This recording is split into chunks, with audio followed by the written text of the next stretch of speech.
fine. Out with it, Owen said with a snort. What do you know? Someone's pushing him hard. They want to know if Lord Turner has any intention of doing the Parliament seat vetoed by his father.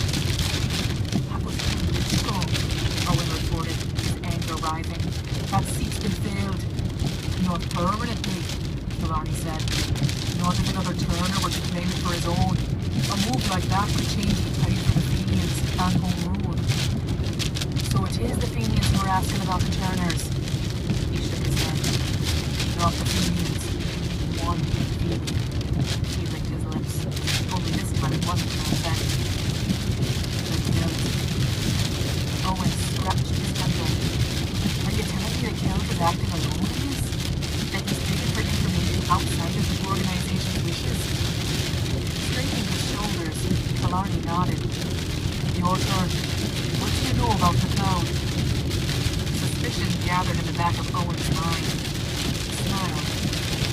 That means you may know far more about the cloud than I do. The gleam in his friend's eye only added to the idea.